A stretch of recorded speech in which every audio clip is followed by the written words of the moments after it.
성경 말씀 베드로후서 2장 1절에서 3절 말씀 보시겠습니다. 찾으셨으면 천천히 합독하도록 하겠습니다. 그러나 백성 가운데 또한 거짓 선지자들이 일어났었나니 이와 같이 너희 중에도 거짓 선생들이 있으리라. 그들은 멸망하게 할 이단을 가만히 끌어들여 자기들을 사신 주를 부인하고 임박한 멸망을 스스로 취하는 자들이라. 여럿이 그들의 호색하는 것을 따르리니 이로 말미암아 진리의 도가 비방을 받을 것이요 그들이 탐심으로써 지어낸 말을 가지고 너희로 이득을 삼으니 그들의 심판은 옛적부터 지체하지 아니하며 그들의 멸망은 잠들지 아니하느니라. 아멘. 네, 오늘 본문의 말씀은 거짓 선생들에 대한 경고의 말씀을 이제 시작하고 있는 그러한 본문입니다. 어느 시대에나 하나님의 복음을 변질시키는 그런 거짓된 선지자, 거짓 교사, 때로는 거짓 목사, 이런 어떤 거짓된 그러한 지도자들이 늘 있어 왔습니다.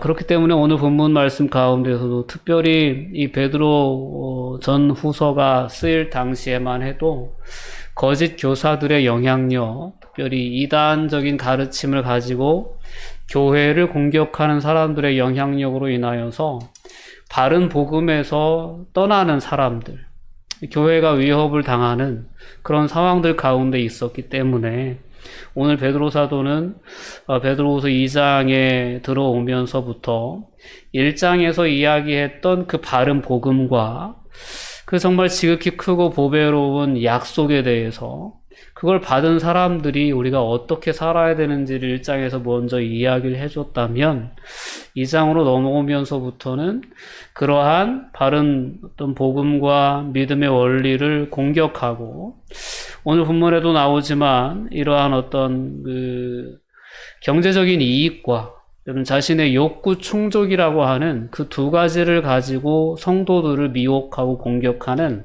거짓 이단적인 가르침들을 경계할 것에 대해서 우리에게 권면해 주고 있습니다. 성경은 처음부터 끝까지 어떻게 보면 참과 거짓의 싸움이다라고 해도 지나치지 않은 표현일 것입니다. 하나님이 우리에게 말씀해 주신 하나님의 바른 말씀이 있고 그 말씀을 거역하는 악한 사단의 역사에 깃든 그러한 거짓 영의 역사가 늘 하나님의 말씀을 공격해 옵니다. 창세기 3장에서부터 그 역사는 시작됐다라고 볼 수 있죠. 하나님은 선악과의 열매를 먹지 말라고 말씀하셨지만 사탄은 그렇지 않습니다. 그 열매를 먹으면 너희가 하나님처럼 될 것이다 라고 하면서 그 하나님의 말씀을 변질시키고 인간 안에 있는 탐욕을 자극해서 결론적으로는 하나님의 말씀을 거역하게 만드는 것이 바로 이 거짓, 악한 영의 역사의 목적입니다.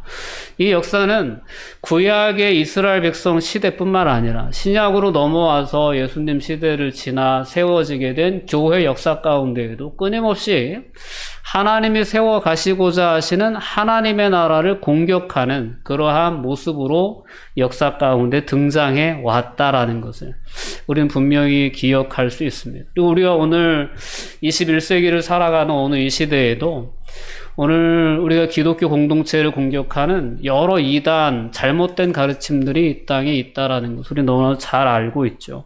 그렇기 때문에 오늘 본문이, 오늘 베드로 사도가 오늘 본문을 통해서 우리에게 권면해 주시는 그런 잘못된 가르침들을 우리가 단호하게 구별하고 분별해서 대적하는 그러한 삶을 살아가는 것이 너무 중요하다는 것을 우리가 분명히 깨달을 수 있어야 합니다. 신명기 18장에 보면 하나님께서는 그러한 어떤 잘못된 하나님께로부터 받지 아니한 말을 사사로이, 즉 자기 마음대로 지어낸 이야기를 통해서 하나님의 뜻을 거스르는 자들에 대해서 그들에게 심판, 즉 죽임을 당할 것이다 라는 단호한 경고의 말씀을 주십니다. 내가 고하라고 명하지 아니한 말을 어떤 선지자가 만일 방자히 내 이름으로 고하든지 다른 신들의 이름으로 말하면 그 선지자는 죽임을 당하리라 하셨느니라. 하나님이 이런 거짓 선지자들에 대한 그러한 심판을 아주 단호하게 모세를 통하여서 명령을 하셨습니다. 자, 이런 거짓 선지자들은 하나님의 입으로부터 나온 말씀을 받아서 선포한다라기보다는 어떤 자신의 위치를 지키기 위해서, 때로는 자기를 비호해주는 어떤 권력자의 이득을 위해서 사사로이 지어낸 그러한 예언들을 해왔었다라는 것입니다. 구체적인 예들이 성경에 많이 등장하죠. 그 중에 열왕기상의 이야기를 보면 아합 왕의 이야기에 이제 이스라엘과 아람이 전쟁을 해요. 길르앗 라못이라고 하는 성읍을 아람이 이제 빼앗았어요. 그걸 되찾고자 하는 전쟁을 하는데 아합이 이제 남유다에 있는 왕도 이제 여호사밧 왕을 불러서 그와 같이 전쟁터에 나아가려고 합니다. 근데 여호사밧은 하나님을 믿는 왕이었기 때문에 하나님의 뜻을 묻자 했어요. 그때 이제 아합이 400명의 선지자를 불러오거든요. 하나같이 아합 왕이 듣고 싶어하는 예언을 합니다. 그러나 유독 하나님의 말씀을 전하던 미가야 선지자는 그 전쟁에서 이스라엘이 패배할 것에 대해서, 그리고 전쟁을 통하여서 아합 왕이 부상을 입고 죽게 될 것에 대해서 선포하시거든요. 자, 이런 어떤 그 거짓 선지자들의 그 예언 활동을 보면 전적으로 인간적인 만족과 유익에 초점이 맞춰져 있습니다. 하나님의 뜻이나 하나님의 나라의 역사에 맞춰져 있지 않다라는 거죠. 그 많은 선지자 집단들을 아합은 자기가 먹이고 입히며 연봉을 주며 키웁니다. 양성을 하는 거죠. 그리고 늘 그들의 권위를 힘입어서 자신의 뜻을 이루기 위해 거짓 선지자들을 양성하는 거죠. 참 선지자의 소리에는 귀 기울이지 않고 거짓 선지자의 소리에 귀 기울이는 삶을 살다 보면 하나님의 뜻에서 벗어날 수밖에 없는 거죠. 그 선지자들 역시 자기를 보호해주고 자기에게 어떤 그런 경제적인 이익을 주는 왕이 듣고 싶어하는, 왕의 뜻에 맞는 그러한 예언을 선포를 해왔던 거죠. 자, 이러한 구약의 거짓 선지자들의 그러한 역사는 신약 교회의 역사로 접어들면 거짓 교사들의 모습으로 등장하게 됩니다. 오늘 본문 1절 말씀에 보면 그러나 백성 가운데 또한 거짓 선지자들이 일어났었나니라는 것은 과거죠. 과거 시제입니다. 구약의 과거 거짓 선지자들이 일어났었던 적이 있다. 그와 같이 너희 중에도 거짓 선생들이 있을 것이다. 라는 겁니다. 그들은 멸망하게 할 이단을 가만히 끌어들여 자기들을 사신 주를 부인하고 임박한 멸망을 스스로 취하는 자들이다. 라고 오늘 베드로 사도는 이 교회 안에 틈타 역사하고 있을 수 있는 거짓 교사들의 실체에 대해서 분명하게 깨닫게 해줍니다. 확실히 초대교회들은 이러한 이단, 즉 거짓 교사들의 그러한 시비와 그러한 공격으로 인하여서 상당히 어려움을 많이 겪었습니다. 바울 사도가 전도했던 고린도 교회가 그런 대표적인 예죠. 고린도 교회가 바울의 어떤 복음을 변질시키는 그러한 거짓 이단들의 선생들의 어떤 그 가르침을 따라서 바울 사도의 사도권까지도 의심하게 되는, 그 바울 사도의 영향력으로부터 벗어나고자 했던 그런 어떤 모습을 고린도 전후서를 보면 우리가 알 수 있죠. 그게 실제적으로 초대교회 역사 가운데 이 거짓 교사들의 그런 잘못된 그러한 가르침들로 인해서 교회는 상당히 큰 위협을 겪게 되었다라는 겁니다. 근데 이러한 어떤 그 거짓된 복음이, 거짓된 그러한 가르침들이 여전히 오늘을 살아가고 있는 우리에게도 영향력을 미치고 있다는 사실을 우리가 다시 한번 오늘 말씀을 통해서 분명히 깨닫고 그러한 가르침들에 우리가 경계의식을 가져야 될 줄 믿습니다. 거짓 교사들은 멸망의 이단을 교회 안에 가만히 끌어들이는 자들이다 라고 이야기를 하면서 그들에 대해서 오늘 베드로 사도가 가장 주목할 만한 그런 특징에 대해서 이야기를 해주는데, 그건 뭐냐면 1절 후반부에 있는 표현입니다. 자기들을 사신 주를 부인하고 라는 표현입니다. 자기들을 사신 주를 부인한다. 이 표현은 뭐냐면, 그리스도께서는 우리를 위해서 십자가의 대속적인 죽음을 죽으셨죠. 대속해 주셨다, 구속해 주셨다, 이런 표현을 씁니다. 그러니까 예수님께서 우리를 위해 자신의 생명을 내어주시고 우리를 살리셨어요. 이것을 이제 바울 사도는 어떻게 해석하냐면, 고린도전서에 이렇게 이야기합니다. 6장 20절에 보면 값으로 산 것이 되었으니 그런즉 너희 몸으로 하나님께 영광을 돌리라 라는 겁니다. 예수 그리스도의 생명, 예수 그리스도의 피값으로 우리는 살림을 받았다, 건짐을 받았다, 구속을 받았고 대속을 받았기 때문에 우리는 그리스도의 것이다. 우리가 예수 그리스도께 주라는 고백을 하는 것은 그런 의미가 담겨져 있습니다. 원래 이 주라는 표현은 처음부터 노예를 소유한다라는 뜻으로 쓰였던 단어입니다. 주인님이 되는 거예요. 그러니까 예수 그리스도는 자신의 어떤 희생을 통하여서 우리를 대속해 주시고 우리의 주가 되신 거예요. 이 부분은 우리가 고백하는 부분이죠. 전혀 새로운 내용은 아닙니다. 너희를 값으로 사신 것이니 사람들의 종이 되지 말라라는 권면도 바울은 고린도전서 7장에서 우리에게 주고 있습니다. 근데 오늘 베드로 사도가 우리에게 경계해 주고 있는 그러한 이단자들, 거짓 교사들의 특징이 있다면 자기들을 사신 주를 부인하는 자들이다 라는 겁니다. 그러니까 예수 그리스도가 나의 구원자 되시고 나의 주인이 되신다는 사실을 부인하는 자들이 이 거짓 교사들의 특징이었다라는 것입니다. 오늘 거짓을 전파하는 자들은 이렇게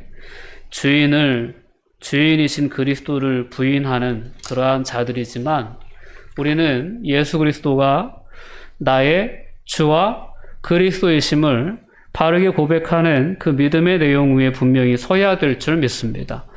우리가 1장 9절 말씀 가운데서 그와 비슷한 표현을 우리가 본 적이 있었습니다. 9절에는 이런 것이 없는 자, 즉 믿음의 덕을 더하고 덕의 지식을 더하고 절제와 인내와 경건을 더하는 그러한 삶을 살아가지 않는 자, 그들은 맹인과 같다라고 하면서 멀리 보지 못하고 그의 옛 죄가 깨끗하게 된 것을 잊었느니라 라고 얘기하죠. 그러니까 이것이 어떻게 보면 거짓 교사들의 가르침의 결과였다라고 볼 수 있는 겁니다. 오늘 2장 1절에서는 자기들을 사신 주를 부인한다라고 표현했지만, 이 표현이 1장 9절에서는 그의 옛 죄가 깨끗하게 된 것을 잊어버렸다라고 표현한 거고, 그러니까 예수 그리스도의 대속의 은혜를 잊어버린 자는 하나님의 구원의 방향성을 상실한 채 육신의 정욕을 추구하는 삶을 여전히 살아갈 수밖에 없다라는 겁니다. 그러나 하나님이 우리를 구원하신 목적이 우리에게 생명과 경건에 속한 모든 능력을, 모든 권세를 우리에게 다 주신 그분이 우리의 삶을 그 신성한 성품에 참여하는 자로 이끌기 위해서 그런 희생을 치르셨다라는 사실을 아는 자들은 오늘 베드로 사도가 1장 6절 이하에서 권면했던 것처럼 우리는 더욱 힘써 믿음의 덕을 더하는 거죠. 덕의 지식을 더하고, 그 절제와 인내를 더하고, 경건을 더하고, 거기다가 이웃 사랑과 형제 우애와 또한 사랑을 더하는 그러한 삶을 살아가야 되는 거죠.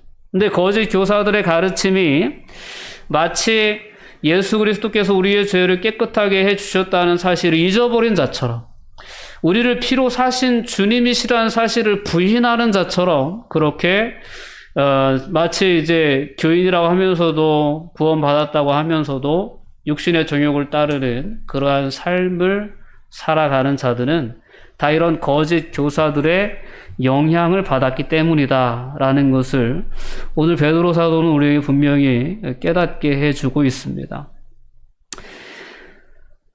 그리스도께서는 우리를 세상의 모든 불의에서 구별되어 거룩하고 또 순결하게 사는 그러한 백성으로 삼으시기 위해서 우리를 구속하셨습니다. 구원의 목적은 너무나도 분명합니다. 경건한 삶에 있습니다. 거룩한 삶에 있는 거죠. 근데 그 바른 길을 떠나서 온갖 방종에 빠져버린 자들은 그 결국은 자신들을 사신 그리스도를 부인하는 것과 똑같다라는 것입니다. 그러니까 우리를 거룩하게 하기 위해 부르셨는데 우리가 방종하는 삶을 살아간다는 것은 주를 부인하는 것과 똑같다라는 거죠. 우리가 이 사실을 분명히 깨달을 수 있었으면 좋겠습니다. 그러므로 우리가 복음의 가르침이 우리 안에 순수하고 깨끗한 상태로 남아있을 수 있도록 우리는 끊임없이 예수 그리스도가 나의 구원자이심을 그리고 나의 삶의 주인이심을 바르게 고백할 수 있는 그러한 바른 믿음 위에 서 있어야 될 줄 믿습니다. 이럴 때 우리는 우리가 1장에서 베드로 사도가 우리의 권면해 주었던 그런 삶으로 우리의 방향을 전환시킬 수 있는 거예요. 그런 삶의 결단들이 계속 우리의 삶에 거듭거듭 일어나야 되는 거죠. 우리가 지난주에 함께 살펴본 내용, 그 본서를 기록한 지필 목적에 대해서 지난주에 함께 살펴봤잖아요. 베드로 사도가 어떻게 보면 이 기본적인 복음이잖아요. 이거는 우리가 모르는 게 아니에요. 모르는 게 아닌데도 이걸 다시 쓰는 이유에 대해서 뭐라고 얘기했냐. 항상 너희에게 생각나게 해주고 싶다라는 거죠.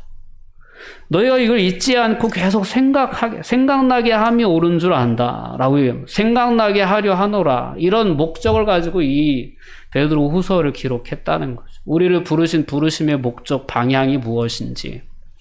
그 방향으로 향하지 않는 것은 우리를 사신 주를 부인하는 것과 같다라는 것을 우리에게 깨닫게 해주셔서 우리가 하나님이 구원하신 예수 그리스도께서 우리를 위해 희생을 치르시면서 구원하신 그 목적, 모든 불의에서 구별되어 거룩하고 순결하며 그런 어떤 성결하게 사는 삶으로 인도하시기 위해서 우리를 부르셨다는 그 목적을 늘 생각해야 합니다. 오늘 우리 안에 역사하시는 성령 하나님의 역사하심에 가장 중요한 포인트가 바로 그 부분입니다. 생각나게 해주시는 거예요. 우리가 어떤 삶의 상황 가운데에서 실수할 수 있어요. 근데 실수할 것 같은 그 순간에 하나님께서 우리의 마음에 성령의 감동을 통해서 그 행위가, 그 표현이 잘못되었다는 것을 깨닫게 해줍니다.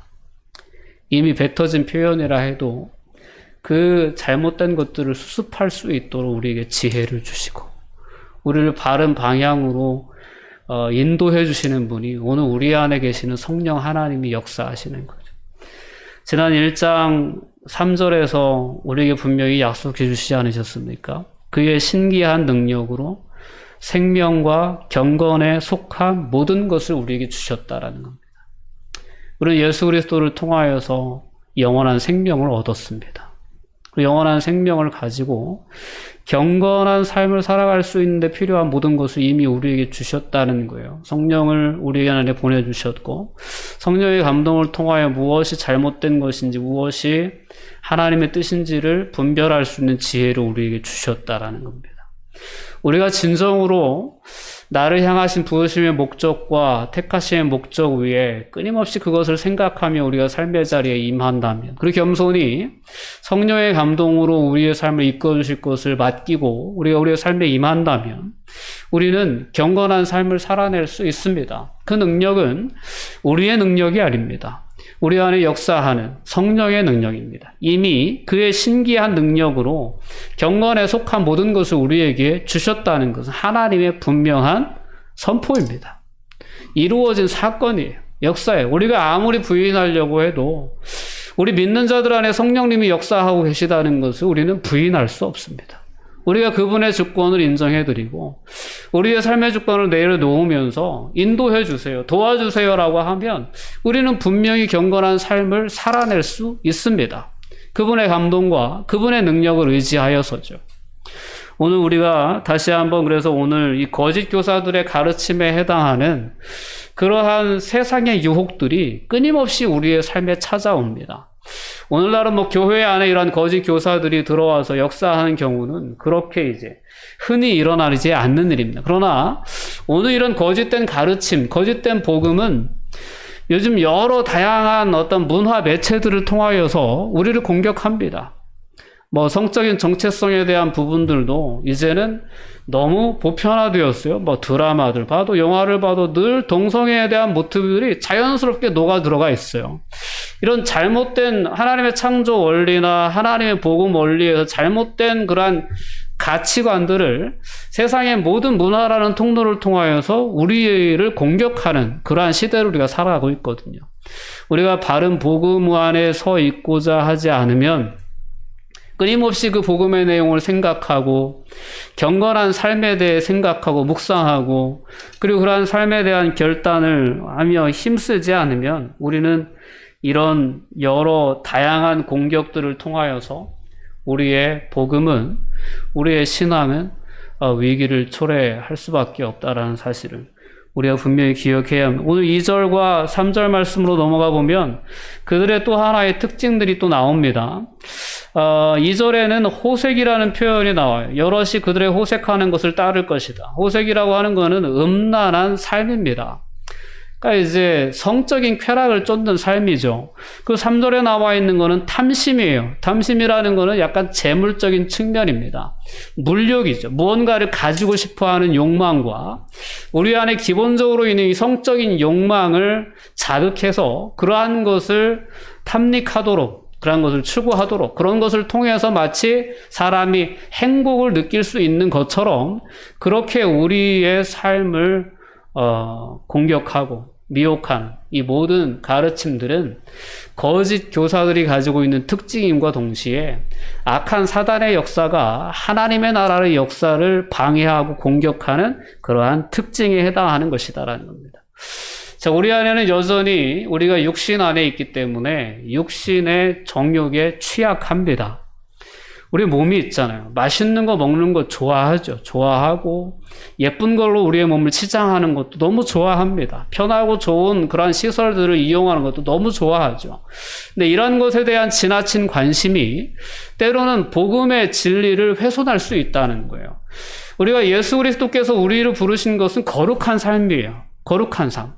근데 거룩한 삶보다는 어떤 이런 물질적인 것들을 내 삶을 채우면서 그것에 만족하는 삶의 가치가 앞서게 될 때, 그때 우리는 오늘 본문이 우리 권면하고 있는 것처럼 주를 부인하는, 나를 사신, 우리들을 사신 주를 부인하는 그러한 행위와 다르지 않다라는 것이 베드로 사도가 우리에게 권면해 주는 내용들입니다. 오늘 성도들이 하나님을 두려워하고 하나님의 은혜에 감사하고 하나님이 우리를 부르시고 택하신 그 목적에 맞게 우리가 삶을 살고자 더욱 힘써 믿음의 덕을 더하고 지식을 더하고 절제와 인내를 더하고 경건을 더하는 그러한 삶을 살아내면 우리의 삶을 통해서 하나님은 영광을 받으십니다. 그러나 우리가 그런 경건한 삶을 살아내지 못한다면 우리의 그런 잘못된 도덕적이지 못한 비윤리적인 삶들을 통하여서 하나님의 영광은 가리워질 수밖에 없습니다. 오늘 이제 3절, 2절 말씀이 보면 후반부에 그런 표현이 있어요. 여럿이 그들의 호색하는 것을 따르니 이로 말미암아 진리의 도가 비방을 받을 것이다 라는 표현이 그 부분입니다. 하나님이 우리에게 주신 진리는 정말 참된 거죠. 그리고 너무나도 은혜로운 거죠. 하나님이 우리를 사랑하신다는 것과 하나님이 우리를 지으셨기에 우리가 하나님의 소유된 백성이다. 그런 죄로 인하여서 하나님의 품으로부터 떠난 우리들을 예수 그리스도의 핏값으로 사셔서 다시 하나님의 소유된 백성으로 삼아주셨다는 이 기본적인 복음 안에 담겨져 있는 진리가 얼마나 아름답고 영광스럽고 또한 소중한 건지 모릅니다. 근데 이러한 진리의 도가 세상 속에서 비방을 받는 결과를 초래한다는 거예요. 그러니까 기독교인이라고 하면서도 이러한 성적인 쾌락을 쫓고 이러한 물질적인 탐욕에 이끌리는 삶을 살아가는 그러한 삶의 모습들이 세상을 향하여서 하나님이 우리에게 은혜로 주신 이 기독교의 진리의 도를 비방거리로 만들게 된다라는 거죠. 이건 결국은 하나님의 영광을 가리우는 겁니다. 하나님의 이름으로 일컬음을 받던 백성, 이스라엘 백성이 얼마나 하나님의 많은 은혜를 덧입습니까? 애굽에서 나와서 가나안 땅을 받고 그 땅에서 정말 놀라운 부흥과 그러한 번영을 누리지 않습니까? 근데 결국에는 나라가 분열되고 또한 망하여서 이방 나라의 종이 되어버리죠. 그랬을 때 그 이사야 선지자의 탄식 같은 경우에 보면 얼마나 하나님의 이름이, 하나님의 영광이 열방 앞에 부끄러움을 당한 사건인지 몰라요. 이스라엘 백성들이 그렇게 하나님을 떠나서 결국에는 멸망하게 되었다라는 것이 하나님의 이름이 얼마나 이 땅 가운데에서 그렇게 낮아지고 또한 조롱거리가 되고 이런 결과를 초래했는지 모릅니다. 오늘을 살아가는 우리를 향하신 하나님의 분명한 부르심의 뜻이 있습니다. 여러 이단적인 가르침들이 공동체를 세상적인 가치관으로 타락시키고 그래서 어떤 경건의 능력이 있음을 망각하게 하고 야 그렇게 어떻게 살아? 그게 사람이냐? 자신의 어떤 그런 말씀대로 행하지 못하는 삶에 대해서 합리화시켜주고 이런 어떤 공동체로 우리가 존재한다면 진리의 도는 여전히 세상 속에서 비방을 받을 수밖에 없겠죠. 그러나 우리가 진정으로 성도들이 그리스도 안에서 이 복음의 내용, 이 진리의 내용 위에 바르게 서 있어서 정말 신성한 성품에 참여하는 자가 되어 갈 수 있다면 교회가 품고 있는 이 복음의 내용은 세상으로부터 칭송을 받을 수밖에 없죠. 존경을 받을 수밖에 없을 것입니다. 자, 그러한 삶을 살아가야 할 사명이 오늘 이 시대를 살아가는 교회에 있다라는 것을 분명히 깨달을 수 있어야 합니다. 1장에서부터 오늘 2장 3절까지의 내용을 우리가 쭉 살펴보면 그렇습니다. 하나님은 우리에게 보배롭고 지극히 큰 약속을 허락해 주셨어요. 너무나도 큰 약속을 허락해 주신 거죠. 그래서 생명과 경건의 능력을 그 경건에 속한 모든 능력을 우리에게 더하여 주시고 그래서 우리가 신성한 성품에 참여하는 자가 되게 해 주시겠다는 하나님의 역사였고 하나님의 약속이었어요. 이 약속을 믿고 그 믿음의 덕을 더하면서 기타 등등을 다 더하면 그러한 삶을 살아가다 보면 그러한 삶에 더욱 힘써 나가다 보면 그러한 삶을 통해서 이 진리의 도는 세상에 더욱 선한 영향력을 끼치게 될 것입니다.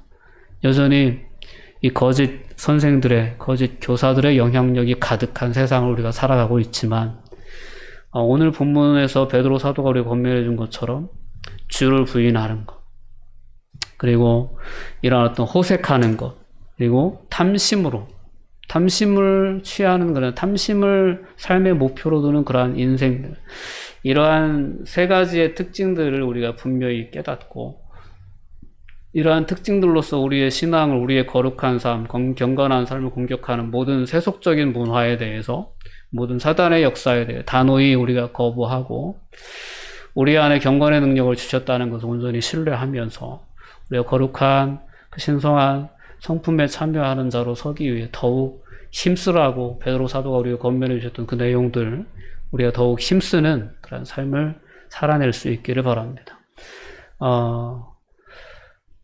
다시 한번 말씀드리지만 우리의 능력이 있지 않습니다. 그렇죠? 우리 안에 이미 와 계신 성령 하나님의 능력을 의지하고 우리가 우리의 삶의 방향성을 바르게 세워나갈 수 있다면 경건한 삶을 살아낼 수 있을 것이다. 저는 분명히 믿습니다. 그런 삶의 주인공들이 되셔서 넉넉히 우리가 영원한 나라에 들어감을 얻는 그런 은혜가 우리 모두에게 있기를 주님의 이름으로 권면드립니다. 기도하시겠습니다. 사랑과 은혜가 충만하신 아버지 하나님, 감사와 영광을 돌려드립니다. 하나님, 여전히 교회를 위협하는 거짓 교사들이 있습니다. 이단자들이 있습니다. 또 악한 사단의 역사 가운데에서 교회의 거룩한 삶의 그런 방향성을 공격하고 미혹하는 세속적인 그런 세상의 가치관들이 있습니다. 하나님 저희들에게 다시 한번 이 말씀을 통하여 우리를 향하신 부르심과 택하심의 뜻, 그 목적을 다시 한번 생각나게 해주시니 감사합니다. 우리의 실제적인 삶의 현장을 살아갈 때 늘 이 말씀이 생각나게 해주셔서 우리가 잘못된 삶에서 돌이키고 또 돌이키고 또 돌이킬 수 있도록, 그래야 더욱 가까이 하나님께 나아갈 수 있도록 저희들 붙잡아 주시고 인도해 주시기를 원합니다. 저희들의 삶이 하나님의 영광을 가리우기보다는 하나님의 영광을 드높일 수 있는 삶의 통로가 될 수 있기를 간절히 소망합니다. 주님, 이끌어 주시옵소서. 성령의 능력으로 충만하게 저희들 가운데 역사하여 주시옵소서. 모든 악한 사단의 역사가 틈타지 못하게 해주시고, 악한 사단의 역사가 우리의 마음 가운데 집어넣어 모든 더러운 생각들과 더러운 감정들에 저희들 사로잡히지 않도록 주님들 붙잡아 주시옵소서. 감사드리며 예수님의 이름으로 기도하옵나이다. 아멘.